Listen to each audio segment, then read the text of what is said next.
Welcome to HortTube, where we talk all things gardening. My name is Jim Putnam, and this is a Miss Kim Lilac.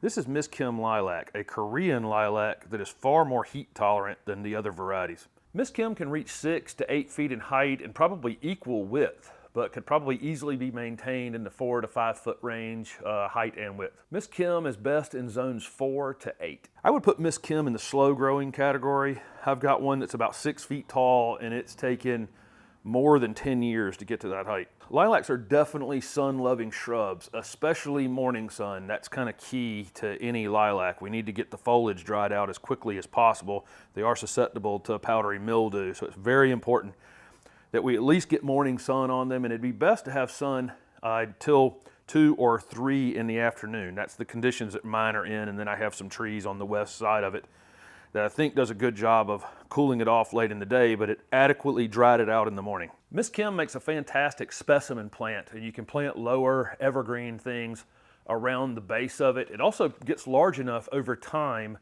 to create a border between you and a neighbor. It does lose its leaves in the winter, so you'll lose some of that border protection in the wintertime, but it does get big enough and wide enough to do that. It also makes a great container plant. I've actually left one of these in a container about 3 years in a 7-gallon container, and it bloomed reliably every spring. So of course the main feature of Miss Kim is these clusters of flowers in the early spring.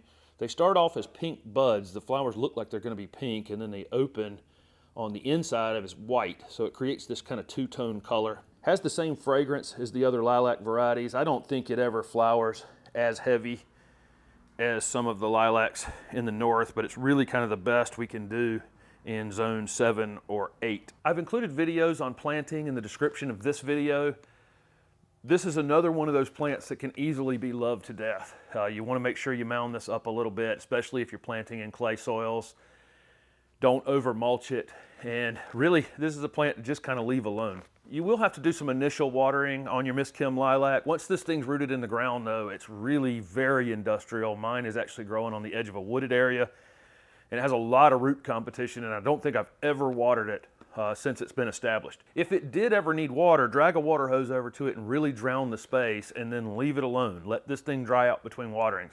It does not need to be on an automated irrigation system if you're in an area that gets normal rainfall. I would definitely fertilize your lilacs in the spring, probably wait till after they bloom and they've leafed out, and just use any slow release outdoor fertilizer would be fine, something that'll last 3 or 4 months, just once in the spring. The best time to prune Miss Kim is after it flowers. You can get after this plant very hard. You could probably take this thing down to 2 or 3 feet if you ever needed to, and it would just recover over time. You want to do this pretty quickly after they bloom, and that way you can take advantage of it filling back in and having enough time to put a lot of new branches in, because it's the end of those branches are where the flowers are going to be the next year. In terms of pests on lilacs, they will get a few chewing insects. Caterpillars tend to like them, and they will get scale insects. That's usually not going to be your big problem on lilacs. Usually the big problems are root rot and a powdery mildew for sure. If these don't dry out in the morning, if they're not getting adequate air movement around them, they're extremely susceptible to powdery mildew, although Miss Kim is less susceptible to powdery mildew than other varieties, but it definitely still gets it. We get it in the nursery frequently where we pack the plants too tight together. So that's one issue. And on planting, make sure you're mounding them up. Make sure you're allowing them to drain out and dry out between rains, because that's definitely an issue. Lilacs are considered deer resistant. Deer rarely ever mess with them. That's true of most fragrant plants. Fragrant plants are your friends if you have deer, but I would not say that they are deer proof. So what are you waiting for? Even you can grow the low maintenance, beautiful, fragrant Miss Kim Lilac. Thank you for watching my video, and if it was helpful, please hit the like button and subscribe to my channel for future videos. Also comment below with any questions you have about Korean lilacs. Thanks again.